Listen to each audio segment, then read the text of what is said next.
नमस्कार दोस्तों, स्वागत करती हूँ आपका डिकोड एग्जाम के मंथली करंट अफेयर की क्लास में। दोस्तों, जैसा कि हम लोग पूरे मंथ की कंपाइलेशन वीडियो आप लोग के सामने लेके आते हैं, इस दौरान हम लोग जो है इंपॉर्टेंट जितने भी जो पूरे मंथ का इंपॉर्टेंट क्वेश्चंस होता है वहां आपको रिवीजन कराने की प्रयास करते हैं। तो जैसा कि अप्रैल मंथ के करंट अफेयर को हम पूरा एक साथ जो है इसमें जितने भी इंपॉर्टेंट क्वेश्चंस रहे हैं, जितना भी हम लोगों ने पूरे अप्रैल महीने में जो पढ़ा है उसके इंपॉर्टेंट क्वेश्चंस को हम एक एक करके यहाँ पर डिस्कस करेंगे। तो चलिए दोस्तों, आप सभी लोग सेशन से जुड़ जाइए, सेशन को शेयर कर दें आप सभी लोग, क्योंकि ये क्लास आप लोग के लिए बहुत ही ज्यादा इंपॉर्टेंट है।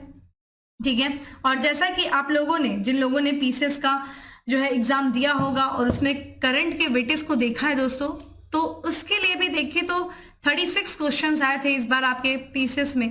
तो इस तरीके से देखा जाए करंट जो है पूरे पेपर में एक अलग ही जो है वेटेज रखता है और बहुत ही जरूरी है, क्योंकि देखिए आप सोचेंगे कि एक बार आप पढ़ लें तो ऐसा नहीं है। इसका देखा जाए करंट अफेयर आपको डेली अपडेट होना पड़ता है, डेली चीजों को देखिए आपको रिवीजन बार बार करना पड़ता है। इसी कारण से हम लोग कोशिश करते हैं कि आपको पूरा जो है जो कुछ भी आप लोगों ने पढ़ा उसको मंथ के लास्ट में, ठीक है, एक बार आपका पूरी तरीके से क्या किया जाए, रिविजन करा दिया जाए। ठीक है, तो चलिए जल्दी से सेशन को शेयर कर दें आप सभी लोग और लाइक कर दें जल्दी से जल्दी। और जैसा भी जब मैं क्वेश्चन पढ़ती रहूंगी, देखिए चूंकि एक रिवीजन वीडियो है तो हम लोग बहुत ज्यादा इसको एक्सप्लेन नहीं करेंगे, क्योंकि एक्सप्लेनेशन जो है डेली जो करंट अफेयर की क्लास चलती है आपकी मॉर्निंग में 7 बजे, ठीक है, मंडे टू सैटरडे, उसमें जो कि डेली में करंट अफेयर के जो 10 MCQ और फैक्ट्स ऑफ द डे जो मैं कराती हूँ उसमें 10 MCQ को अच्छे से एक्सप्लेन किया जाता है। ठीक है, और अगर आप लोगों ने पीसीएस का पेपर दिया होगा और जो रेगुलर फॉलो कर रहे थे, ठीक है, इस करंट अफेयर की क्लास को, तो मैं चैलेंज के साथ कहती हूँ कि उनको ये प्रॉब्लम नहीं आई होगी इस बार के करंट अफेयर में। तो कोशिश करिए डेली करंट अफेयर की क्लास को फॉलो करिए, ठीक है, और अपने शॉर्ट नोट्स बनाइए। चलते हैं दोस्तों, अपने क्लास को स्टार्ट करते हैं। क्लास स्टार्ट करूं उसके पहले कहना चाहूंगी कि जल्दी से वीडियो को लाइक कर दीजिए, चैनल को सब्सक्राइब कर दीजिए, ठीक है, और साथ ही साथ बेल आइकन को प्रेस कर लीजिए। इससे आपको चैनल से रिलेटेड हर क्लास की वीडियो का प्रॉपर नोटिफिकेशन मिलेगा और आपकी कोई भी क्लास मिस नहीं होगी। स्टार्ट करते हैं, पहले प्रश्न की तरफ बढ़ते हैं। और दोस्तों, हमारा सबसे पहला प्रश्न है कि ग्लोबल वार्मिंग में राष्ट्रीय योगदान में भारत किस स्थान पे है। तो ग्लोबल वार्मिंग में देखा जाए जो योगदान है भारत का, राष्ट्रीय योगदान में भारत किस स्थान पे है। ऑप्शंस आप देख रहे हैं दोस्तों, साथ ही साथ आंसर करते रहिए, ठीक है, साथ साथ आंसर करते रहिए। देखिए ये सारी चीजें अच्छे से पढ़ाई गई और इसका करेक्ट आंसर है 5वें स्थान पे है।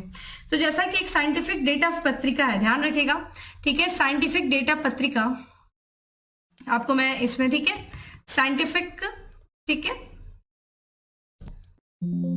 साइंटिफिक डेटा पत्रिका, उसने देखा जाए एक, ठीक है, एक प्रकाश जो है प्रकाशित शोध था, उसमें से बताया कि जो 10 जो है योगदानकर्ताओं में, ग्लोबल वार्मिंग में योगदानकर्ताओं में जो भारत का स्थान रहा है दोस्तों, वो 5वें स्थान पे रहा है। ठीक है, और इसमें देखा जाए तो सबसे पहले स्थान पे कौन सा रहा, आपसे ये भी पूछा जा सकता है। तो अमेरिका जो है वो पहले स्थान पे था, ठीक है, वही दूसरे स्थान पे दोस्तों चीन रहा है, ठीक है, ये चीज ध्यान रखिएगा। और तीसरे स्थान पे दोस्तों रूस है। और भारत का कौन सा स्थान है दोस्तों, 5वां स्थान है, ठीक है, ध्यान रखिएगा।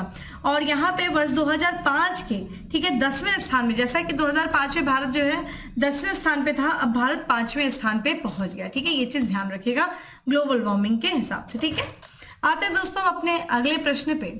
और हमारा अगला प्रश्न है कि हाल ही में जारी पासपोर्ट सूचकांक 2023 में भारत कौन से स्थान पर रहा है। तो पासपोर्ट सूचकांक 2023 देखिए आर्टन, ठीक है, ध्यान रखिएगा, आर्टन कैपिटल के द्वारा जारी किया गया, ठीक है, किसके द्वारा, आर्टन कैपिटल के द्वारा जारी किया गया।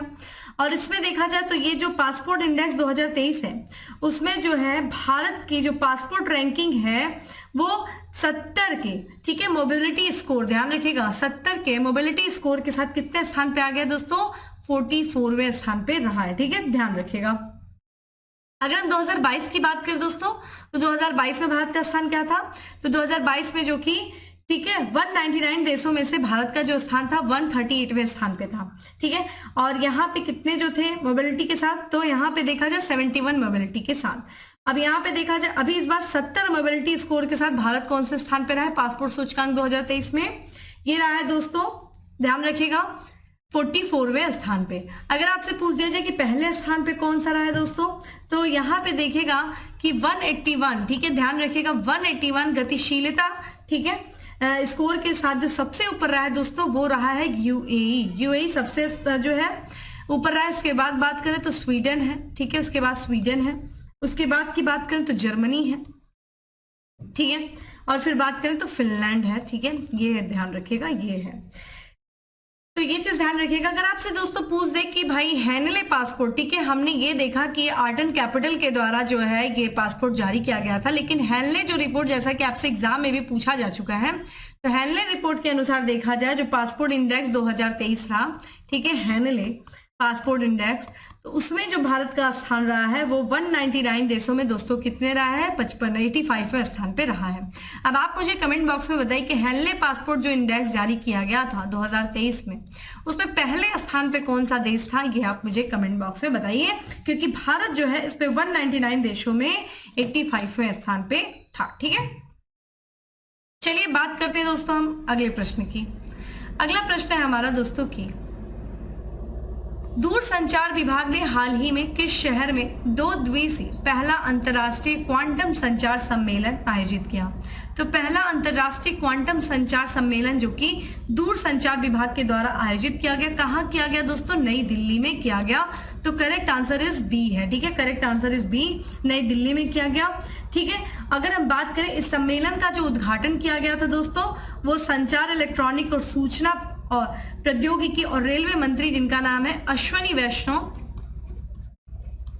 वैष्णव ने इसका उद्घाटन किया था। ठीक है, और यहाँ पे बात करें जो सम्मेलन जो किया गया था, इसका जो आयोजन किया गया था वो दूरसंचार मानक विकास सोसाइटी इंडिया और centre for development of telematics के द्वारा जो है इसका, यानी कि C.DOT के द्वारा इसका आयोजन किया गया था। ठीक है, तो दूरसंचार विभाग ने पहला अंतर्राष्ट्रीय क्वांटम संचार सम्मेलन जो आयोजित किया वो नई दिल्ली में किया। अगला है, निम्न में से किस संस्था या सरकार द्वारा रेबीज नियंत्रण कार्यक्रम लॉन्च किया गया। मोस्ट इंपॉर्टेंट, ठीक है, रेबीज नियंत्रण कार्यक्रम जो लॉन्च किया गया किस संस्था या सरकार के द्वारा, तो दोस्तों ये किया गया है केंद्र सरकार के द्वारा किया गया। ठीक है, तो यहाँ पे देखा जाए जो केंद्र सरकार का मंत्रालय है दोस्तों, स्वास्थ्य, ठीक है, कौन सा मंत्रालय, ध्यान रखिएगा, आपको इससे पता चल जाएगा, स्वास्थ्य और परिवार कल्याण मंत्रालय, ध्यान रखिएगा, स्वास्थ्य और परिवार कल्याण मंत्रालय, ठीक है, परिवार मंत्रालय, इन्होंने रेबीज की रोकथाम और नियंत्रण हेतु राष्ट्रीय रेबीज नियंत्रण कार्यक्रम, ठीक है, नेशनल रेबीज कंट्रोल प्रोग्राम जो है वो लॉन्च किया है। ठीक है, इसमें क्या किया जाएगा, तो राष्ट्रीय निःशुल्क दवा पहल के माध्यम से रेबीज वैक्सीन और रेबीज, ठीक है, इम्यूनोग्लोबुलिन का प्रावधान किया जाएगा। ठीक है, ये चीज ध्यान रखिएगा। चलिए आप मुझे दोस्तों बताएं कि सबसे पहला कौन सा राज्य है जो रेबीज मुक्त किया गया। ठीक है, तो आप मुझे वो स्टेट बताइए, ठीक है, जो रेबीज मुक्त राज्य घोषित किया गया कौन सा स्टेट है। ठीक है, ये आप मुझे कमेंट बॉक्स में बताइए।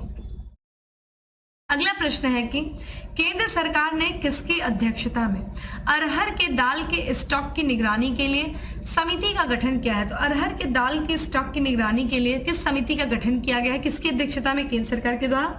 ऑप्शंस दोस्तों आप देख रहे हैं और इसका करेक्ट आंसर है निधि खरे।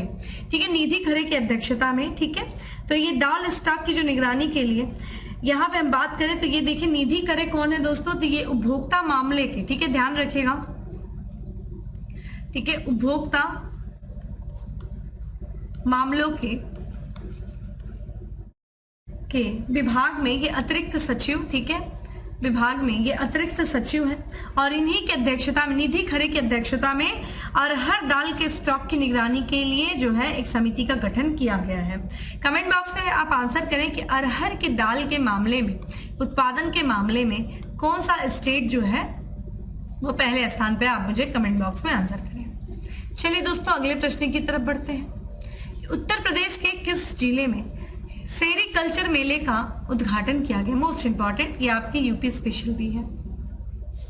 तो सेरीकल्चर, ठीक है, जो कि ध्यान रखेगा रेशम के कीड़ों के पालन से सेरीकल्चर, और इस सेरीकल्चर मेले का जो उद्घाटन किया गया किस जिले में किया गया, तो दोस्तों ये किया गया है गोरखपुर में।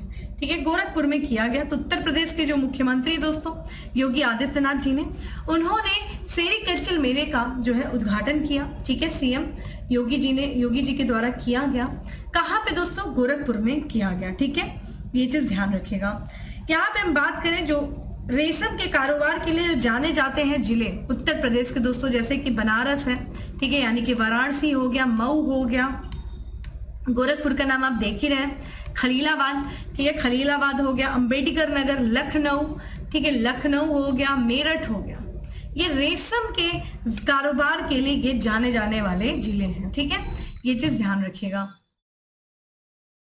अगला प्रश्न है दोस्तों की ग्रेट इंडियन बस्टर्ड वन्यजीव अधिनियम 1972 के तहत किस अनुसूची में सूचीबद्ध है। जैसा कि ग्रेट इंडियन बस्टर्ड देखो ये राजस्थान का राजकीय पशु है और इसे वन जीव संरक्षण अधिनियम 1972 के तहत किस अनुसूची के तहत इसको सूचीबद्ध किया गया, प्रश्न आपसे पूछा, देखिए चर्चा में रहा होगा जिसका अर्थ से तो अनुसूची 1 में इसको सूचीबद्ध किया गया है, ठीक है। जैसा कि आपको पता है भारत पाकिस्तान के बॉर्डर में जो बिजली लाइनें हैं या फिर जो वहां पे बिजली तार है, ठीक है, जिनसे ये काफी टकरा करके इनकी बड़ी संख्या में क्या है इनकी मौत हो जाती है, जिस कारण से ये चर्चा में रहे हैं। तो ग्रेट इंडियन बस्टर्ड को देखा जाए वन्यजीव संरक्षण अधिनियम 1972 के अनुसूची 1 में सूचीबद्ध किया गया है और ये प्रजाति जो है ये भारत की सबसे गंभीर रूप से लुप्त प्राय प्रजाति मानी जाती है, ठीक है, ध्यान रखिएगा, ये जो है लुप्त प्राय प्रजाति मानी जाती है, ठीक है, ध्यान रखिएगा। और बात करें तो ये भारतीय उपमहाद्वीप में सबसे भारी उड़ने वाली पक्षियों में से एक है। अगर हम बात करें IUCN की रेड लिस्ट में इसको कौन से जो है उसमें रखा गया है किस सूची में, तो ये गंभीर रूप से, ठीक है, ध्यान रखिएगा, IUCN की रेड लिस्ट में इसको गंभीर रूप से, ठीक है, गंभीर रूप से संकटग्रस्त सूची में क्या किया गया, शामिल किया गया, ठीक है, ये चीज ध्यान रखिएगा, संकटग्रस्त सूची में। अगले प्रश्न की तरफ बढ़ते हैं। अगला प्रश्न है हमारा कि न्यू इंडिया लिटरेसी प्रोग्राम का लक्ष्य किस वर्ष और उससे अधिक आयु वर्ग के 5 करोड़ निरक्षरों को कवर कर रहा है, ठीक है। ये देखिए न्यू इंडिया लिटरेसी प्रोग्राम है जो कि अभी हाल फिलहाल में, ठीक है, प्रारंभ किया गया और इसमें जो है किस वर्ष तक के आयु के 5 करोड़ निरक्षरों को कवर करने का लक्ष्य रखा गया है। तो ध्यान रखिएगा 15 वर्ष, ठीक है, करेक्ट आंसर इज सी। तो यहां पे ध्यान रखिएगा दोस्तों कि ये जो केंद्र सरकार जो है वो वित्तीय वर्ष, ध्यान रखिएगा ये आपके लिए ये प्रोग्राम भी इंपॉर्टेंट है कि किस वर्ष के लिए, तो वित्तीय वर्ष 2022-23 से, ठीक है, 2026-27 ये इंपॉर्टेंट है दोस्तों। 2026-27 के दौरान जो है इसमें लगभग एक तरीके से ये न्यू इंडिया लिटरेसी प्रोग्राम की एक नई केंद्र प्रतियोगिता, ठीक है, केंद्र प्रायोजित प्रोग्राम को चलाया गया। ये केंद्र प्रायोजित प्रोग्राम है और इसके तहत क्या किया जाएगा, जो 15 वर्ष या उससे अधिक आयु वर्ग के जो 5 करोड़ निरक्षर हैं उनको कवर किया जाएगा। तो ये आपके लिए टाइम इंपॉर्टेंट है, न्यू इंडिया लिटरेसी प्रोग्राम, ठीक है, जिसके तहत 15 या उससे अधिक आयु के लोगों को 2022-23 से लेकर के 2026-27 के बीच में 5 करोड़ निरक्षरों को कवर किया जाएगा, उनको एक तरीके से, ठीक है, साक्षर बनाया जाएगा। अगला प्रश्न है हमारा दोस्तों की नासा जून 2023 में किस ग्रह पर रहने के लिए 4 लोगों को भेजेगा। तो जून 2023 में हम बात करेंगे नासा कौन सा मिशन चलाने वाला है, जिसके तहत देखा जाए वो किस ग्रह पे 4 लोगों को भेजेगा। ऑप्शंस आप देख लीजिए, यहाँ पे करेक्ट आंसर इज ए है मंगल।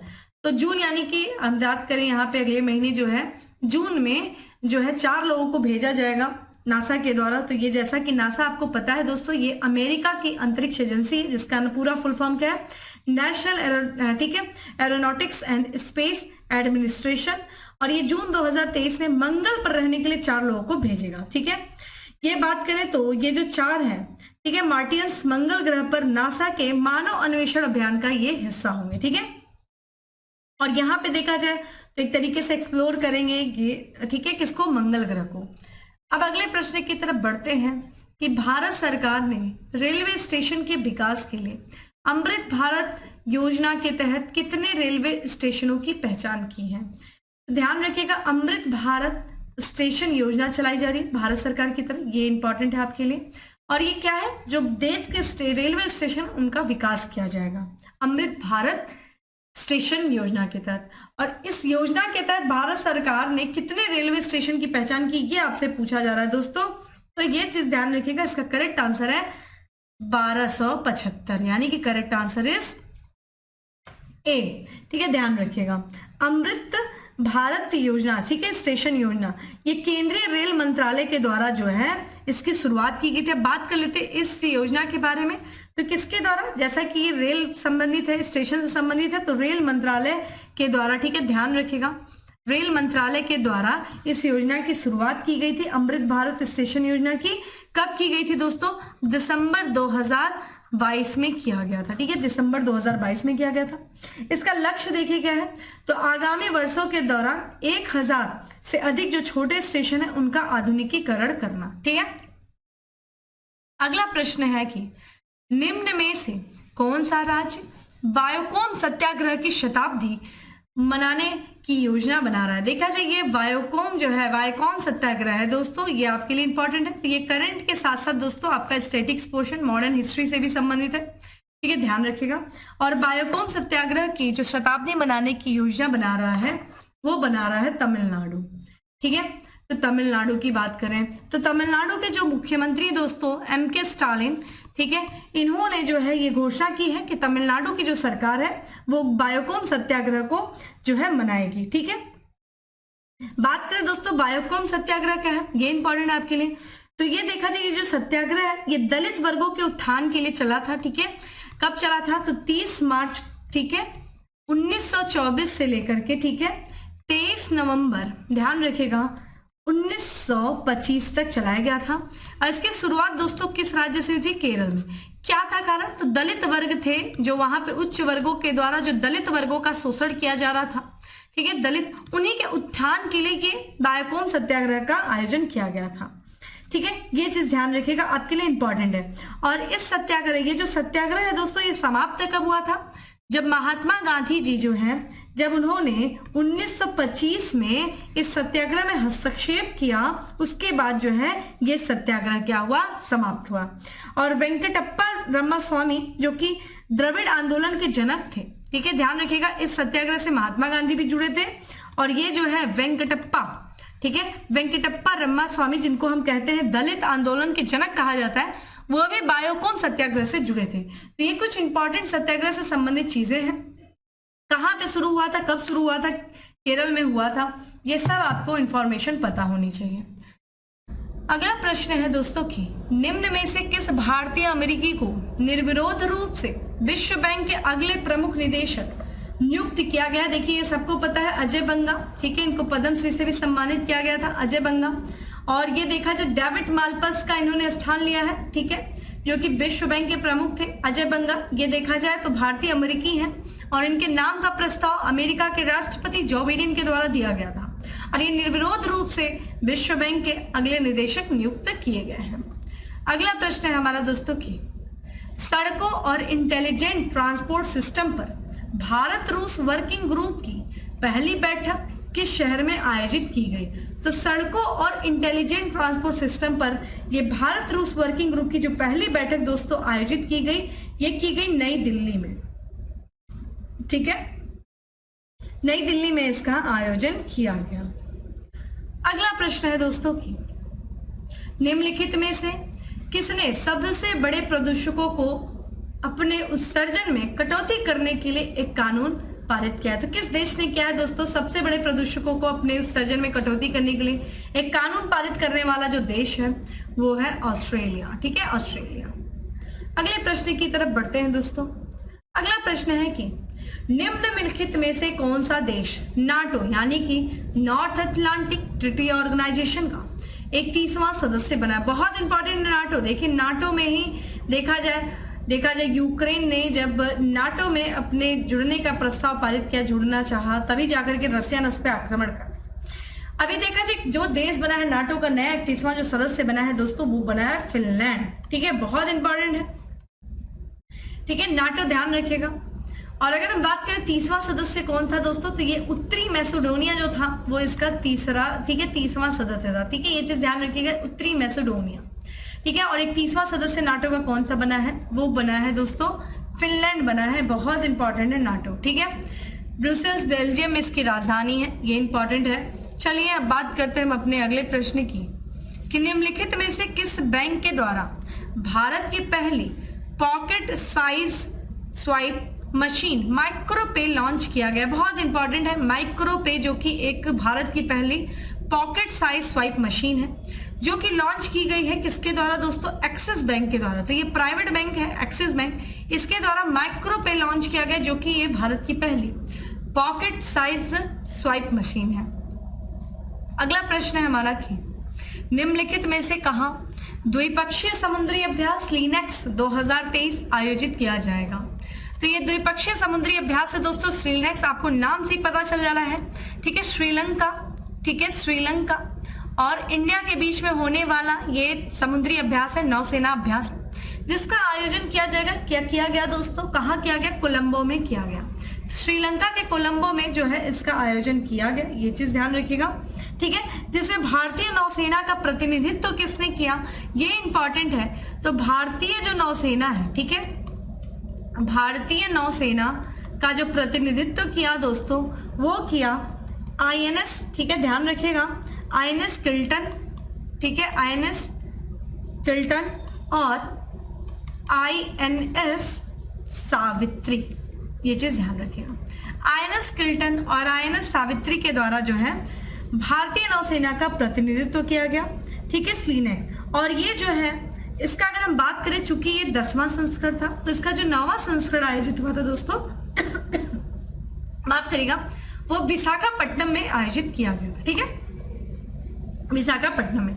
अगर आपसे पूछ दिया जाए कि भारत और श्रीलंका के बीच में और कौन से अभ्यास होते हैं, तो एक सैन्य अभ्यास है जिसका नाम है दोस्तों, ध्यान रखिएगा, मित्र शक्ति।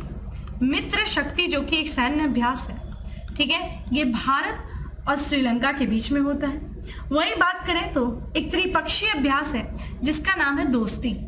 त्रिपक्षीय अभ्यास में भारत श्रीलंका के अलावा कौन सा देश है दोस्तों? मालदीव। ये चीज ध्यान रखिए। तो ये इंपॉर्टेंट चीजें हैं जो कि आपके एग्जाम के लिए जरूरी है, एक्सरसाइज से रिलेटेड प्रश्न पूछे जाते हैं दोस्तों। चलिए अगले प्रश्न की तरफ बढ़ते हैं। अगला प्रश्न है हमारा दोस्तों की खगोलविदों द्वारा, ठीक है, खगोलविदों द्वारा अब तक के खोजे गए सबसे बड़े चमकीले गामा रे विकिरण का क्या नाम दिया गया है? तो ये देखा, अब तक का खोजा गया सबसे बड़ा चमकीला, ठीक है, गामा रे विकिरण है, जिसको अभी हाल ही में खगोलविदों के द्वारा खोजा गया। तो इसका नाम क्या दिया गया, ये इंपॉर्टेंट है। तो correct answer is D, GRB 2191 जो है इसे दिया गया है, ठीक है, ये चीज ध्यान रखिएगा। अगला प्रश्न है दोस्तों की हाल ही में जारी नई विदेश व्यापार नीति 2023 में किस वर्ष तक देश का निर्यात 20 खरब डॉलर तक पहुंचाने का लक्ष्य रखा गया? तो अभी हाल ही में देखिए विदेश व्यापार नीति 2023, ठीक है, जारी किया गया। इसमें देश में जो निर्यात होता है, जो व्यापार होता है, उसको 20 खरब डॉलर रखने का लक्ष्य रखा गया। प्रश्न आपसे पूछा जा रहा है कि ये जो लक्ष्य है 20 खरब डॉलर का निर्यात का, ये विदेश व्यापार नीति 2023 में किस वर्ष तक रखा गया है, ये आपसे पूछा दोस्तों। और इसका करेक्ट आंसर ध्यान रखिएगा 2030 तक, ठीक है। तो कब दोस्तों? 2030 तक। Correct answer is D. और ये जो नई विदेश व्यापार नीति है दोस्तों 1 अप्रैल, ठीक है, ध्यान रखिएगा कब दोस्तों? 1 अप्रैल, जब भारत का फाइनेंशियल ईयर स्टार्ट होता है, ठीक है, 1 अप्रैल 2023 को जो है ये लागू की गई है, ठीक है। और ये जो वाणिज्य और उद्योग मंत्री हैं दोस्तों पीयूष गोयल, उन्होंने नई दिल्ली में इस नई विदेश व्यापार नीति की शुरुआत की थी। और ये जो नई विदेश व्यापार नीति है ये 1 अप्रैल 2023 से लागू है, जिसमें ये लक्ष्य रखा गया भाई कि 2030 तक हम क्या करेंगे, जो अपना निर्यात है वो 20 खरब डॉलर तक पहुंचाएं, ठीक है। अगला प्रश्न है दोस्तों की भारत के पहले क्लोन मादा बछड़ा का क्या नाम रखा गया है? तो क्लोन मादा बछड़ा का क्या नाम रखा गया है? ऑप्शंस आप देख रहे हैं, ठीक है, गंगा, सरस्वती, गार्गी या फिर गीर। दोस्तों इसका जो करेक्ट आंसर है वो है ए है, गंगा रखा गया है, ठीक है, भारत के पहले क्लोन मादा बछड़े का नाम। तो जैसा कि आपको पता है, जो दूध उत्पादन में वृद्धि करने के लिए जो राष्ट्रीय डेयरी अनुसंधान संस्थान, ध्यान रखिएगा आपसे ये भी पूछा गया है कि राष्ट्रीय, ठीक है, राष्ट्रीय डेयरी अनुसंधान, ठीक है, अनुसंधान संस्थान, ठीक है, अनुसंधान संस्थान कहाँ है दोस्तों? ये है करनाल में, करनाल दोस्तों हरियाणा में, ठीक है। ये क्या किया है कि ये देसी नस्ल, ठीक है, गिर का भारत का पहला जो क्लोन बछड़ा है गंगा को तैयार किया। किसके द्वारा किया गया? तो राष्ट्रीय डेयरी अनुसंधान संस्था के द्वारा किया गया, जो भारत का पहला क्लोन है मादा बछड़ा गंगा। किससे दोस्तों? जो देसी नस्ल गिर के द्वारा, ठीक है, गिर का। ये चीज ध्यान रखिएगा। अगला प्रश्न है कि किस राज्य के तीवा जनजाति द्वारा यांगली महोत्सव का आयोजन किया गया? तो तीवा जनजाति दोस्तों ये चर्चा में है, पूछा जा सकता है किस जो है ये किस राज्य की जनजाति, ये भी पूछा जा सकता है। या फिर आपको मैच द फॉलोइंग करके ये प्रश्न दे देगा, 2-3 महोत्सव के नाम दे देगा, उनके सामने स्टेट दे देगा, मिलाइए। तो यांगली महोत्सव और तीवा जनजाति आपके लिए न्यूज में है। तो ये तीवा जनजाति दोस्तों ध्यान रखिएगा असम से संबंधित है, और असम की जो तीवा जनजाति है उनके द्वारा यांगली महोत्सव का आयोजन किया जाता है। ठीक है, ये चीज ध्यान रखिएगा। यांगली महोत्सव, ये महोत्सव देखिए किससे संबंधित है? कृषि से संबंधित है। ठीक है, एक तरीके से कृषि से संबंधित है और तीवा जनजाति के लिए एक महत्वपूर्ण उत्सव माना जाता है, क्योंकि ये जो तीवा जनजाति है दोस्तों, इनकी जो आय का प्रमुख स्रोत है वो दोस्तों क्या है? कृषि है।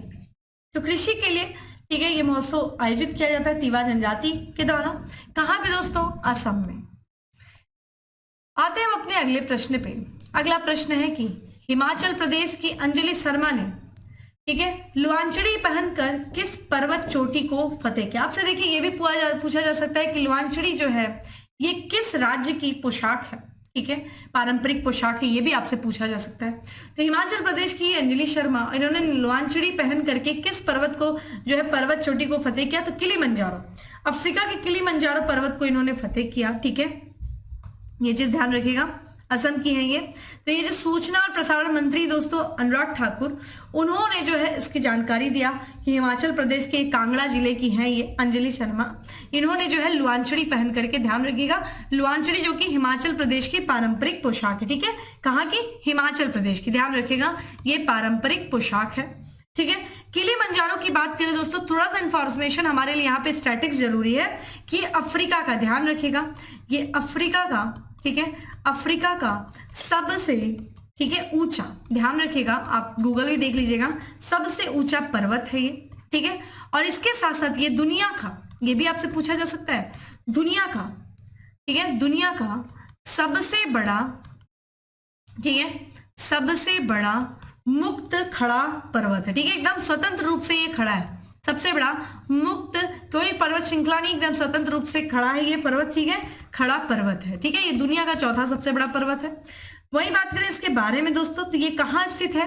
तो ये देखिए अफ्रीका के तंजानिया में स्थित है। तंजानिया जो कंट्री है वहां पे ये स्थित है। और इसकी ऊंचाई की बात करें, ठीक है तो ये कितना ऊंचा है? तो 595 मीटर ये ऊंचा है। ठीक है, और ये ध्यान रखिएगा, और इसको जो है इसको यूनेस्को की विश्व धरोहर सूची में भी शामिल किया गया विरासत में। कब दोस्तों? 1987 में यूनेस्को के वर्ल्ड हेरिटेज साइट में भी जो है इसको शामिल किया गया है। ये भी इंपॉर्टेंट है, ये इंफॉर्मेशन आपके लिए इंपॉर्टेंट है किलिमंजारो से संबंधित। अगले प्रश्न की तरफ दोस्तों बढ़ते हैं। अगला प्रश्न है हमारा की ठीक है स्वच्छ उत्सव 2023 के तहत किस वर्ष तक 1000 शहरों को 3 स्टार कचरा मुक्त बनाने का लक्ष्य रखा गया?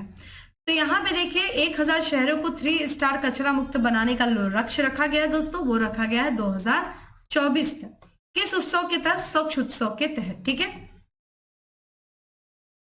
और यहाँ पे जैसा कि जो लक्ष्य रखा गया, देखिए ये कब की बात है? तो दोस्तों 30 मार्च को हम मनाते हैं अंतरराष्ट्रीय शून्य अपशिष्ट दिवस। क्या मनाते हैं दोस्तों?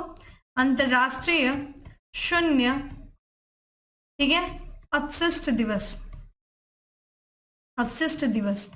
और उसी दिन देखा जाए तो जो है केंद्रीय आवास शहरी मंत्री हैं हरदीप सिंह पुरी, उन्होंने जो है बताया कि अक्टूबर 2024 तक, ठीक है ध्यान रखिएगा अक्टूबर 2024 तक जो है भारत के जो 1000 शहर है उनको 3 स्टार कचरा मुक्त शहर बनाने का लक्ष्य रखा गया। ठीक है, आते हैं बच्चे अगले प्रश्न पे। अगला प्रश्न है हमारा कि निम्न में से किस राज्य के मुख्यमंत्री ने स्कूल चलो अभियान 2023 का शुभारंभ किया है?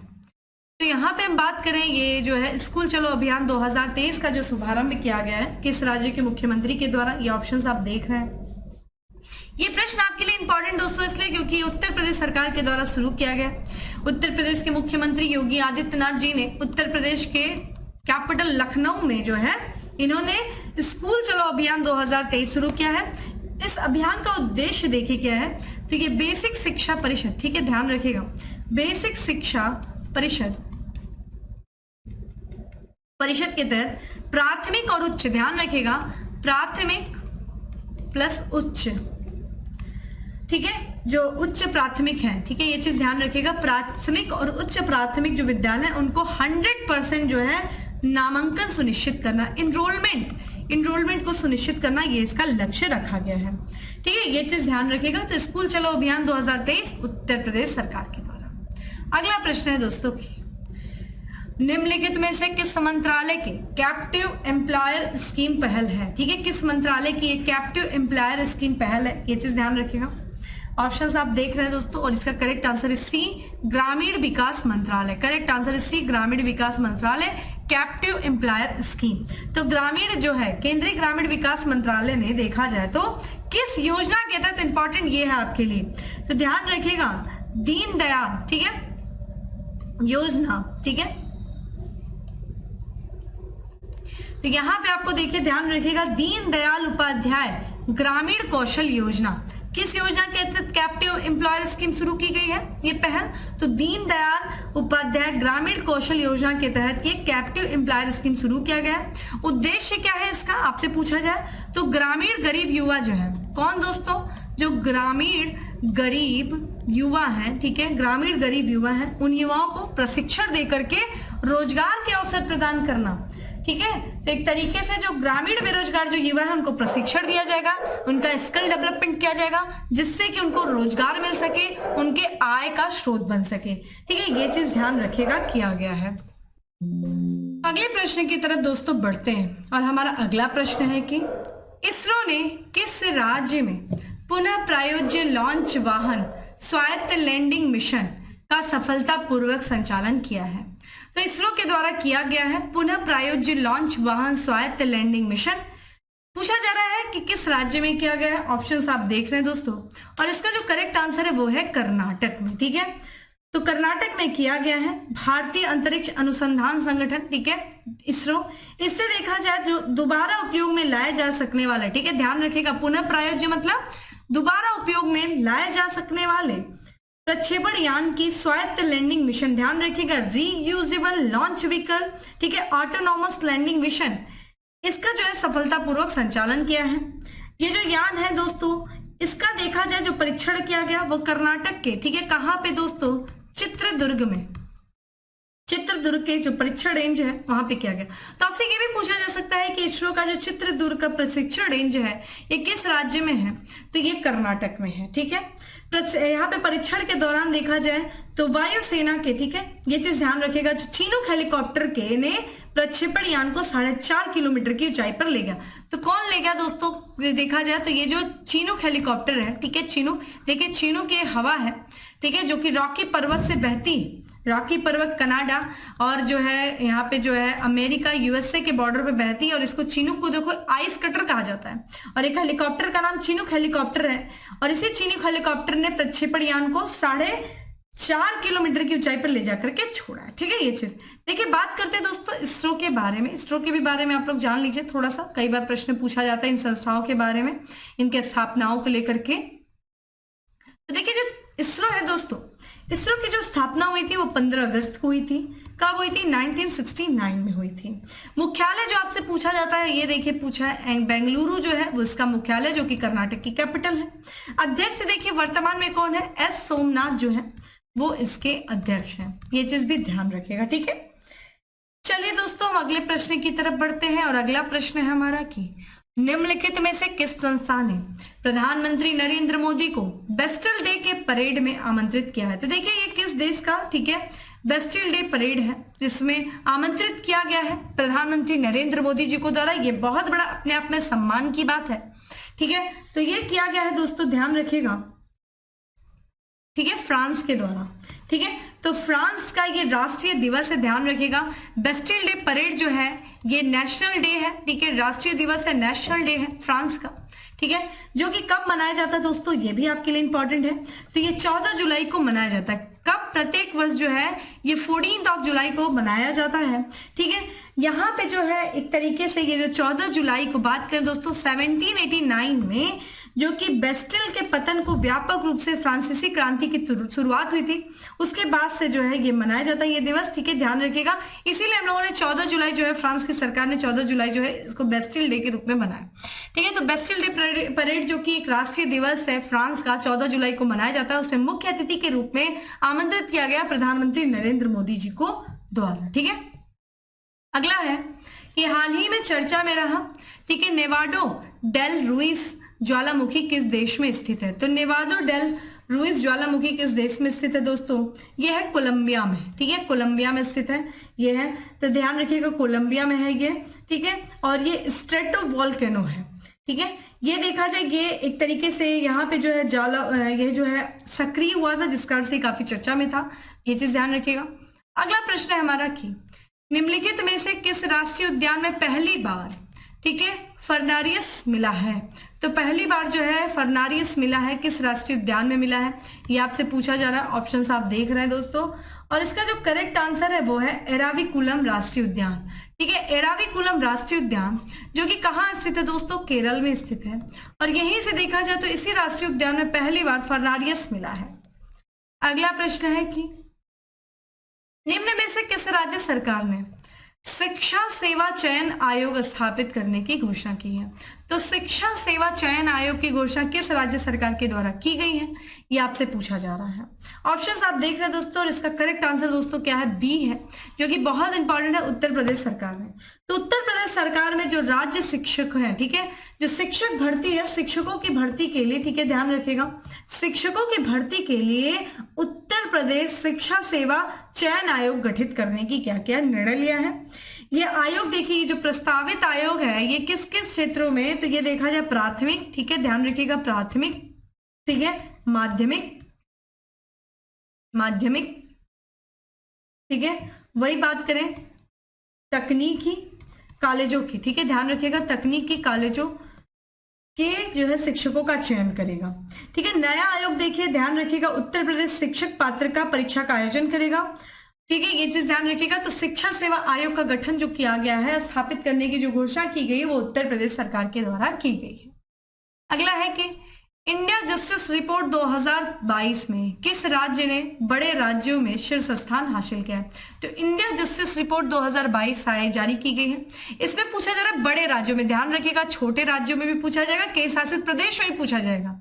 तो बड़े राज्यों में जो है जस्टिस के मामले में कौन सा राज्य एक्टिव रहा है सबसे ज्यादा? बड़े राज्यों में ऑप्शन दोस्तों आप देख रहे हैं, इसका करेक्ट आंसर इज डी है, कर्नाटक, ठीक है। तो इंडिया जस्टिस रिपोर्ट अभी हाल ही में जो है जारी किया गया था, और इसमें न्याय पहुंचाने के मामले में, ठीक है, त्वरित जो है न्याय पहुंचाने के मामले में जो सबसे बड़े राज्यों में शीर्ष में रहा है वो कर्नाटक रहा है। अगर आपसे पूछा जाए भाई दूसरे नंबर पे कौन था दोस्तों, तो तमिलनाडु था बड़े राज्यों में, और तीसरे नंबर पे कौन था दोस्तों, तो तेलंगाना था तीसरे नंबर पे, ठीक है। और वहीं गुजरात देखिए जो है चौथे नंबर पे रहा है, ठीक है। और यहाँ पे अगर पूछा जाए दोस्तों कि 1 करोड़ आबादी से अधिक वाले राज्यों की बात करें, उत्तर प्रदेश जो की है ये 18वें स्थान पे रहा है। तो यहाँ पे भाई न्याय व्यय जो है बहुत देर में मिलती, कह सकते नहीं मिलता है। बात करें इंडिया जस्टिस रिपोर्ट, देखिए ये 4 स्तंभों पर आधारित है, ठीक है, जो कि पुलिस है, ध्यान रखिएगा, पुलिस हो गई, न्यायपालिका व्यवस्था हो गई, जेल हो गया, कानूनी। अगर आपसे पूछा जाए छोटे राज्यों में, ये तो बड़े राज्यों की बात किया, तो छोटे राज्यों में अगर न्याय पहुंचाने के मामले में जो है कौन सा राज्य पहले स्थान पे था, तो सिक्किम रहा है दोस्तों, सिक्किम था। जिसके बाद देखा जाए अरुणाचल प्रदेश है दूसरे स्थान पे, और तीसरे स्थान पे दोस्तों त्रिपुरा है, ठीक है। तो ये ध्यान रखिएगा। तो ये जो रिपोर्ट है दोस्तों इंडिया जस्टिस रिपोर्ट, ये देखिए किसके द्वारा जो है तैयार की जाती है, तो टाटा ट्रस्ट के द्वारा, ठीक है, ध्यान रखिएगा, टाटा ट्रस्ट के द्वारा 2019 में जो है ये शुरू किया गया था, और इस वर्ष जो है 2022 वाला जो संस्करण था ये 3rd, ठीक है, इसका तीसरा जो है संस्करण था, ठीक है, ये चीज ध्यान रखिएगा, तीसरा संस्करण था, टाटा ट्रस्ट के द्वारा इंडिया जस्टिस रिपोर्ट 2022 जारी किया गया, ठीक है। अगले प्रश्न पे चलते हैं हम लोग, और अगला प्रश्न है दोस्तों कि दुनिया के सबसे व्यस्त हवाई अड्डों की सूची में दिल्ली हवाई अड्डा का कौन सा स्थान है? तो सबसे व्यस्त हवाई अड्डे की सूची जारी की गई है, हम देखेंगे कि किसके द्वारा जारी किया गया था, और इसमें पूछा है दिल्ली का जो अंतर्राष्ट्रीय हवाई अड्डा यानी कि इंदिरा गांधी अंतर्राष्ट्रीय हवाई अड्डा, उसका कौन सा स्थान है? ऑप्शन दोस्तों आप देख रहे हैं और इसमें देखा जाए जो करेक्ट आंसर है, ठीक है, वो है 9वां। ध्यान रखिएगा, शीर्ष 10 देशों की सूची में पहली बार जो है भारत का जो है हवाई अड्डा शामिल किया गया है। हम बात कर लेते हैं ये जो है रिपोर्ट किसके द्वारा जारी किया गया था। तो ध्यान रखिएगा, एयरपोर्ट काउंसिल इंटरनेशनल, ठीक है, एयरपोर्ट काउंसिल इंटरनेशनल के आंकड़े जारी किया गया। और इसमें जो इंदिरा गांधी, ठीक है, ध्यान रखिएगा, इंदिरा गांधी अंतरराष्ट्रीय हवाई अड्डा है, वो दुनिया के शीर्ष 10 सबसे व्यस्त हवाई अड्डों की सूची में कौन से स्थान पे दोस्तों? 9वें स्थान पे। ध्यान रखिएगा, ठीक है, 9वें स्थान पे। और जैसा कि मैंने ये भी आपको बताया कि ये पहली बार है कि किसी भारतीय हवाई अड्डे ने यातायात के मामले में शीर्ष 10 हवाई अड्डों की सूची में जगह बनाई है, ठीक है। अगर आपसे पूछा जाए, चूंकि भारत का हवाई अड्डा 9वें स्थान पे, तो पहले स्थान पे कौन सा है? तो यूएसए का दोस्तों हवाई अड्डा है जिसका नाम है हार्टस, ठीक है, ध्यान रखिएगा, हार्टसफील्ड, ठीक है, हार्टसफील्ड जैक्सन, ठीक है, जैक्सन अटलांटा अंतरराष्ट्रीय हवाई अड्डा जो है वो पहले स्थान पे, ठीक है। और बेसिकली देखा जाए जो 10 शीर्ष हवाई अड्डे दुनिया के सबसे व्यस्त हवाई अड्डे, उसमें से 5 जो है वो यूएसए के ही हैं, ठीक है। दूसरे स्थान पे अगर हम बात करें तो ध्यान रखिएगा हलास पोर्ट है, फिर उसके बाद हम बात करें तो शिकागो, ठीक है, तो ये तीसरे स्थान पे है। तो ये चीज ध्यान रखिएगा कि ये देखा जाए तो ये जो रिपोर्ट रही है, ठीक है, उसमें जो है भारत का ये जो एयरपोर्ट काउंसिल इंटरनेशनल ने जो आंकड़े जारी किए, उसमें इंदिरा गांधी इंटरनेशनल एयरपोर्ट वो 9वें स्थान पे रहा सबसे व्यस्त कदम में, ठीक है। अब बात करते हैं दोस्तों अपने अगले प्रश्न की। अगला प्रश्न है कि निम्नलिखित में से कौन सा देश संयुक्त राष्ट्र सांख्यिकी आयोग मादक पदार्थ रोकथाम आयोग का सदस्य चुना गया है? मोस्ट इंपॉर्टेंट दोस्तों, इसका प्रश्न बहुत ही इंपॉर्टेंट है। यूनाइटेड नेशन की ये सब बॉडीज हैं, संयुक्त राष्ट्र सांख्यिकी आयोग और मादक पदार्थ रोकथाम आयोग, और इसका जो सदस्य दोस्तों चुना गया है वो कोई और नहीं बल्कि हमारा प्यारा देश भारत चुना गया, ठीक है, भारत जो है चुना गया है। ये चीज ध्यान रखिएगा, काफी इंपॉर्टेंट है। तो देखा जाए ये जो भारत को संयुक्त राष्ट्र सांख्यिकी आयोग मादक पदार्थ रोकथाम आयोग का सदस्य चुना गया है, ठीक है। और ध्यान रखिएगा ये जो बॉडीज है दोस्तों, ये जो तीनों बॉडी हैं, ये संयुक्त राष्ट्र आर्थिकी और सामाजिक परिषद की, ठीक है, इकॉस जिसको कहते हैं, यानी कि यूनाइटेड नेशन की जो आर्थिक और सामाजिक परिषद है, ठीक है, आर्थिक और सामाजिक परिषद है जो यूनाइटेड नेशन की, उसी के ये तीनों बॉडी है, ठीक है, आर्थिक और सामाजिक परिषद, ठीक है। तो भारत देखिए, ध्यान रखिएगा, राष्ट्रीय सांख्यिकी आयोग, मादक पदार्थ रोकथाम आयोग, और साथ ही साथ ध्यान रखिएगा एक और कार्यक्रम है यूनाइटेड नेशन, ठीक है, HIV एड्स कार्यक्रम, ध्यान रखिएगा HIV एड्स कार्यक्रम, ठीक है, HIV एड्स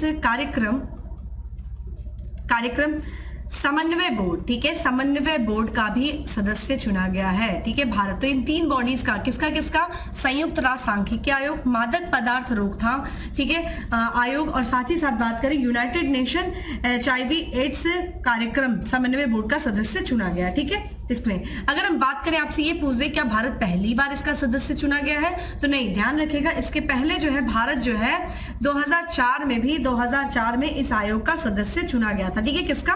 ये सांख्यिकी आयोग जो है, ये अंतरराष्ट्रीय सांख्यिकी आयोग का सदस्य चुना गया था। तो ये देखा जाए ये सांख्यिकी आयोग करता क्या है, तो जितनी भी अंतरराष्ट्रीय जो सांख्यिकी गतिविधियां होती हैं उन पर ये नजर रखता है, और इसीलिए जो है इसके पहले भी भारत 2004 में चुना गया था, ठीक है, ये चीज ध्यान रखिएगा। तो ऐसा स्टेटमेंट बन सकता है कि भारत पहली बार जो है अंतरराष्ट्रीय ये जो सांख्यिकी आयोग का सदस्य चुना गया था, ऐसा नहीं है, 2004 में भी चुना गया था।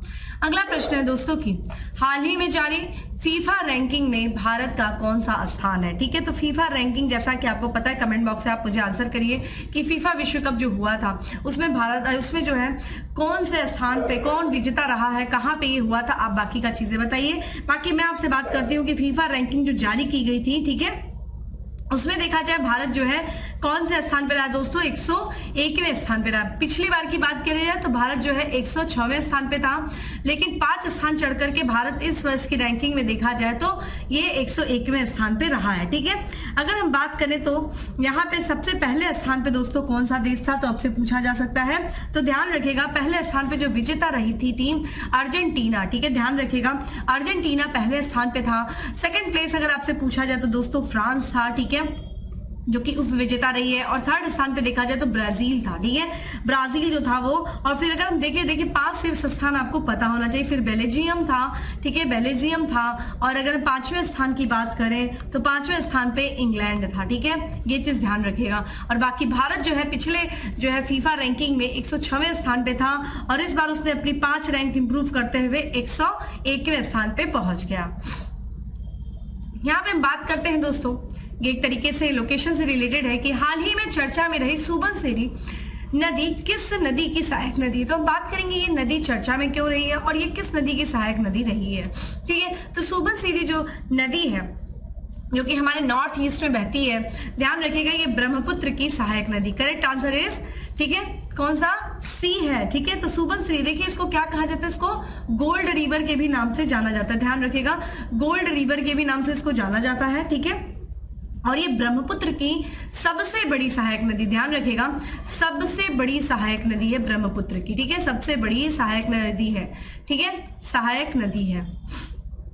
हम बात करें तो यहाँ पे देखिए ये कहाँ से निकलती है, तो तिब्बत हिमालय से निकलती है दोस्तों। कहाँ से निकलती है, तिब्बत के हिमालय से ये निकलती है और ये अरुणाचल प्रदेश, ठीक है, जो कि मीरी हिल से होकर के ये भारत में प्रवेश करती। कहाँ से दोस्तों, मीरी हिल्स से, ठीक है, अरुणाचल प्रदेश की मीरी हिल से ये भारत में प्रवेश करती है। अच्छा, हम इसकी चर्चा क्यों कर रहे हैं, तो हाल ही में बात करें तो असम अरुणाचल सीमा पर जो है लोअर सुबनसिरी जल विद्युत परियोजना, ठीक है, उसके बारे में बात किया गया और मानसून पूर्व बारिश के दौरान जो है ये भूस्खलन के चपेट में आ गया। तो ये देखिए ये जो एक ध्यान रखिएगा लोअर, ठीक है, सुबनसिरी जल विद्युत परियोजना बनाई जा रही है जो कि किसमें, असम और अरुणाचल प्रदेश के, ठीक है, सीमा पर बनाई जा रही है, ठीक है, अरुणाचल प्रदेश की सीमा पर। लेकिन अभी हाल ही में क्या हुआ कि ये जो परियोजना है ये मानसून से पहले बारिश आ गई थी जिसके कारण से ये भूस्खलन के चपेट में आ गई थी। चूंकि बहुत नुकसान कुछ नहीं हुआ था ऐसा विशेषकर, लेकिन फिर भी ये चर्चा में ये नदी आ गई थी और ये परियोजना भी, ठीक है। तो ये भी आपसे पूछा जा सकता है कि जो है लोअर सुबनसिरी, ठीक है, ध्यान रखिएगा, लोअर जो है सुबनसिरी जल विद्युत परियोजना जो है वो किस राज्य से संबंधित है, किस नदी पर है, तो सुबनसिरी जल विद्युत सुबनसिरी नदी पर है जो कि अरुणाचल प्रदेश में जो बहने वाली नदी है, प्रवेश करने ब्रह्मपुत्र की सबसे बड़ी सहायक नदी, ठीक है।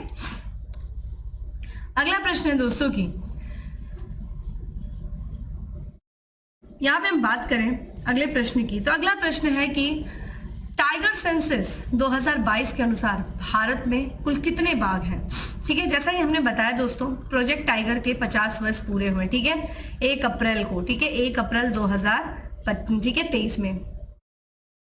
जैसा कि आपको पता है टाइगर, ठीक है, ये प्रोजेक्ट स्टार्ट हुआ था 1973, ठीक है, प्रोजेक्ट टाइगर, ठीक है, प्रोजेक्ट टाइगर के संरक्षण। और इसी 50 वर्ष पूरे होने के उपलक्ष्य में प्रधानमंत्री नरेंद्र मोदी जी ने क्या किया है, टाइगर सेंसस को जारी किया 2022 के। और सबसे अच्छी बात है कि हमारे देश में जब से प्रोजेक्ट टाइगर शुरू किया गया तब से जो कि लगातार जो है बाघों की संख्या में बढ़ोतरी देखने को मिली है। और वर्तमान में बात करें 2022 के सेंसस के अनुसार तो वर्तमान में टाइगर की संख्या कितनी हो गई, 3167, यानी कि पिछले बार की तुलना में 200 टाइगर्स की जो है क्या हुई, बढ़ोतरी हुई, ठीक है। यहाँ पे 29 जो है 67 था, अब क्या हो गया, ये जो है 3167 हो गया, ठीक है, ध्यान रखिएगा। तो बाघों की आबादी में, ठीक है, 2018 की तुलना में अगर आपसे प्रतिशत पूछ दे दोस्तों तो 6.7%, और उस तरह अगर संख्या पूछे तो 200 जो है इजाफा हुआ है। पहले कितना था दोस्तों, तो 2967, इससे तुलना करके पूछा जा सकता है, ठीक है। तो वर्तमान में बाघों की संख्या सबसे ज्यादा है, ठीक है। जब प्रोजेक्ट टाइगर दोस्तों शुरू किया गया था तो उस समय बाघों की संख्या 1800 थी, ठीक है। और जैसा कि आपको पता है इस दुनिया में जो सबसे ज्यादा टाइगर जो है वो भारत में ही पाया जाता है, ठीक है, ये चीज ध्यान रखिएगा। चलिए अब बात करते हैं हम अपने अगले प्रश्न की। अगला प्रश्न है दोस्तों की, यहाँ पे हम बात करें तो अगला प्रश्न है कि निम्न में से कहाँ सौर ऊर्जा से चलने वाली देश की पहली नाव संचालित हुई। तो ये सौर ऊर्जा से चलने वाली देश की पहली नाव जो संचालित हुई कहाँ हुई, ऑप्शंस आप देख रहे हैं दोस्तों, पुडुचेरी में हुई, उड़ीसा में हुई, लक्षद्वीप में हुई, केरल में हुई। तो इसका जो करेक्ट आंसर है दोस्तों वो केरल में हुई, ठीक है, केरल में हुआ है। तो केरल की बात करें दोस्तों तो केरल शिपिंग है, ठीक है, ध्यान रखिएगा, केरल शिपिंग एंड, ठीक है, इनलैंड नेविगेशन कॉर्पोरेशन, ठीक है, इसने जो है सौर ऊर्जा से चलने वाली जो है पर्यटक जहाज को शुरुआत किया, ठीक है। और इस जहाज का नाम आपके लिए इंपॉर्टेंट है। इस जहाज का नाम क्या है? इस जहाज के नाम की बात करें तो सूर्यांशु, ठीक है। सूर्यांशु जो है ये इसका नाम है, ठीक है। और इसे देखिए कहाँ बनाया गया था इस जहाज को, तो श्रीलंका के यार्ड में जो है, श्रीलंका के यार्ड में इस जहाज को बनाया गया था। ध्यान रखिएगा, आपसे ये भी पूछा जा सकता है कि सौर ऊर्जा से चलने वाली, ठीक है, देश की पहली जो नाव है उसका नाम क्या है, तो सूर्यांशु नाम है, ठीक है। ये चीज ध्यान रखिएगा। अगला है हमारा की प्रश्न, आर्टेमिस 2 चंद्रमा मिशन, ठीक है। चंद्र मिशन के तहत चंद्रमा पर जाने वाले पहले अश्वेत व्यक्ति कौन बनेगा? ध्यान रखिएगा, आपसे ये भी पूछा जा सकता है कि आर्टेमिस मिशन किससे संबंधित है, तो ये एक चंद्र मिशन है, ठीक है। और ये इस पे जो है चंद्रमा पर जाने वाले जो है पहले अश्वेत व्यक्ति बन रहे हैं इस मिशन के तहत। आप देख रहे हैं यहाँ पे प्रश्न, और इसका करेक्ट आंसर है विक्टर ग्लोवर, ठीक है। करेक्ट आंसर है विक्टर ग्लोवर। तो ध्यान रखिएगा, यहाँ पे पहली बार ऐसा हो रहा है कि एक अश्वेत व्यक्ति के साथ साथ पहली महिला भी जा रही है, ठीक है, चंद्रमा पर। पहली महिला भी आपके लिए इंपॉर्टेंट है जानना कि वो कौन है पहली महिला जो आर्टेमिस 2 मिशन के तहत, चंद्रमा मिशन के तहत चंद्रमा पर जा रही है। जैसा कि हमने देखा कि पहली जो है अश्वेत व्यक्ति विक्टर ग्लोवर है, तो पहली जो महिला है दोस्तों वो भी आपके लिए इंपॉर्टेंट हो जाती है। तो सबसे पहले तो ये 4 सदस्यीय टीम होगा। ये मिशन क्या है दोस्तों? ये 4 सदस्यीय होगा, ठीक है, 4 सदस्यीय। ये चीज ध्यान रखिएगा, जिसमें पहले अश्वेत व्यक्ति जा रहे हैं विक्टर ग्लोवर, और पहली महिला भी जा रही हैं। पहली महिला की दोस्तों बात किया जाए तो उनका नाम क्या है दोस्तों, ये आपके लिए जरूरी है, ये भी जानना। इनका नाम है क्रिस्टीना, ठीक है, क्रिस्टीना कोच, ठीक है। क्रिस्टीना कोच जो कि चंद्रमा पर जाने वाली पहली महिला ये बनने वाली है, ठीक है। और विक्टर ग्लोवर चंद्रमा पर जाने वाले ये पहले अश्वेत व्यक्ति बन रहे हैं, ठीक है। ये चीज ध्यान रखिएगा। इस मिशन की बात किया जाए तो इस मिशन के जो कमांडर होंगे दोस्तों वो होंगे, ठीक है, ध्यान रखिएगा। इनकी बात करें, रिड वाइसमैन जो है वो क्या होंगे, कमांडर होंगे, ठीक है, कमांडर होंगे। और अन्य जो सदस्य होंगे दोस्तों ध्यान रखिएगा वो कौन है, वो स्टीफन कोच, ठीक है। अगर हम बात करें, ठीक है, तो ये चंद्रमा से संबंधित है, ये चीज ध्यान रखिएगा। अगला प्रश्न है दोस्तों की, निम्नलिखित में से किस राज्य में गिद्धों के लिए विश्व का, ठीक है, पहला संरक्षण और प्रजनन केंद्र, ठीक है, मिला है या फिर केंद्र बन रहा है? तो विश्व का पहला संरक्षण और प्रजनन केंद्र किस राज्य के लिए है? राज्य में गिद्धों के लिए बना है, ठीक है। ऑप्शंस आप देख रहे हैं, ये प्रश्न अपने आप में बहुत इंपॉर्टेंट है इन्वायरमेंट एंड इकोलॉजी के लिए, और गिद्धों के, ठीक है, जो संख्या है उसके संरक्षण देने के लिए, उनको बढ़ावा देने के लिए। तो ध्यान रखिएगा, इसका करेक्ट आंसर है सी है, उत्तर प्रदेश। तो ये ध्यान रखिएगा, ये प्रश्न इंपॉर्टेंट इसलिए, एक तो आप करंट देख रहे हैं, साथ ही साथ ये क्या है दोस्तों, यूपी स्पेशल। और जैसा कि आपको पता है इस बार यूपी पीसीएस से दोस्तों ऑप्शनल को हटा करके यूपी स्पेशल डाल दिया गया। तो आपके लिए यूपी स्पेशल के जितने भी प्रश्न बन रहे हैं, चाहे स्टैटिक्स पोर्शन में बन रहे हो, चाहे वो करंट में बन रहे हो, वो सब आपके लिए इंपॉर्टेंट हो जाते हैं। तो ये विश्व का पहला, ध्यान रखिएगा, ये भारत का भी नहीं है बल्कि विश्व का पहला संरक्षण और प्रजनन केंद्र बन रहा है उत्तर प्रदेश में। और उत्तर प्रदेश में भी दोस्तों पूछ दे कहां, तो महाराजगंज, ठीक है, ध्यान रखिएगा, महाराजगंज जिले में ये बन रहा है, ठीक है। इसको संरक्षण के लिए बनाया जा रहा है। इसका जो उद्घाटन किया गया दोस्तों, जैसा कि आपको पता है, इसका जो उद्घाटन किया गया वो किया गया अंतरराष्ट्रीय, ये चीज ध्यान रखिएगा, अंतरराष्ट्रीय गिद्ध, ठीक है, जागरूकता, ठीक है, ध्यान रखिएगा, अंतरराष्ट्रीय गिद्ध जागरूकता दिवस। अब आपसे ये पूछा जा सकता है कि भैया अंतरराष्ट्रीय गिद्ध जागरूकता दिवस कब मनाया जाता है? तो ये ध्यान रखिएगा, ये सितंबर के, ठीक है, ठीक है, सितंबर के, ठीक है, फर्स्ट सैटरडे को, सितंबर के पहले शनिवार को, ठीक है, पहले शनिवार को मनाया जाता है। तो ये भी आप लोग के लिए इंपॉर्टेंट हो जाता है ये दिवस, और इसी दिन जो है इसका उद्घाटन किया गया, ठीक है। तो ये विश्व का पहला संरक्षण और प्रजनन केंद्र बनाया जा रहा है गिद्धों के लिए उत्तर प्रदेश के महाराजगंज में। इसका जो उद्घाटन किया गया वो अंतरराष्ट्रीय गिद्ध जागरूकता दिवस के अवसर पे। ये कब मनाया जाता है? तो सितंबर के पहले सैटरडे को ये मनाया जाता है। अगला प्रश्न है दोस्तों की, निम्न में से कौन से आईआईटी संस्था ने युवा 20 परामर्श की मेजबानी की है? तो युवा 20 परामर्श केंद्र की मेजबानी जो है, ठीक है, परामर्श की जो मेजबानी किया गया है किस आईआईटी संस्था के द्वारा? तो ऑप्शन दोस्तों आप देख रहे हैं, और अगर हम करेक्ट आंसर पे चले दोस्तों तो ये है आईआईटी कानपुर। तो आईआईटी कानपुर, ठीक है, ये भी देखिए यूपी से रिलेटेड है, बहुत इंपॉर्टेंट है, इसको भी स्टार कर लीजिएगा। देखिए यूपी से जो कुछ भी आपको करंट दिख रहा है उसको स्टार करते हुए चलिएगा। तो हम बात करें यहाँ पे आईआईटी जो है कानपुर ने युवा 20 परामर्श की मेजबानी की है, ठीक है, ये ध्यान रखिएगा। और इसमें देखा जाए भारत और विदेशों से अधिकतम जो है 1200, ठीक है, कितना जो है अधिकतम 1200 क्या होगा, जो युवा प्रतिनिधि हैं वो एकत्र होकर के एक तरीके से जो प्रभावी मुद्दे हैं, ठीक है, युवाओं से संबंधित, उनके बारे में विचार विमर्श करेंगे, वैश्विक मुद्दों पर वो चर्चा करेंगे। ठीक है, हम बात करें युवा 20, जो U20 परामर्श संचालन है वो किसके द्वारा किया गया, ये भी आपसे पूछा जा सकता है। ये जो मेजबानी तो की और आयोजन किसके द्वारा किया गया, तो ये किया गया दोस्तों, ध्यान रखिएगा, युवा मंत्रालय। ठीक है, युवा मंत्रालय, युवा मंत्रालय व खेल मंत्रालय। ठीक है, ध्यान रखिएगा, युवा मंत्रालय व खेल मंत्रालय द्वारा जो है इसे बनाया गया था, इस मंच को। ठीक है, अगले प्रश्न की तरफ बढ़ते हैं और हमारा अगला प्रश्न है कि निम्न में से किसके द्वारा प्रवाह पोर्टल लॉन्च किया गया। बहुत इंपॉर्टेंट है दोस्तों, प्रवाह पोर्टल, आपसे फुल फॉर्म भी पूछा जा सकता है प्रवाह का। ठीक है, तो प्रवाह पोर्टल किसके द्वारा लॉन्च किया गया, हम ये देखेंगे, क्यों लॉन्च किया ये भी देखेंगे। ऑप्शंस आप देख रहे हैं, जिन्हें दोस्तों आंसर पता है वो साथ में कमेंट बॉक्स में आंसर करते रहिए। तो युवा पोर्टल जो लॉन्च किया गया है वो देश के सेंट्रल बैंक यानी कि RBI, reserve bank of India के द्वारा लॉन्च किया गया है। प्रवाह का फुल फॉर्म देख लीजिए क्या है दोस्तों, प्लेटफॉर्म फॉर, ध्यान रखिएगा, R फॉर प्लेटफॉर्म। ठीक है, प्लेटफॉर्म फॉर, ठीक है, ये चीज ध्यान रखिएगा, प्लेटफॉर्म फॉर रेगुलेटरी। ठीक है, ध्यान रखिएगा, ये सारे आपको फुल फॉर्म आपके लिए इंपॉर्टेंट है। रेगुलेटरी एप्लीकेशन, ठीक है, एप्लीकेशन, एप्लीकेशन, ठीक है, validation, application, validation and authorization. ठीक है, ऑथराइजेशन,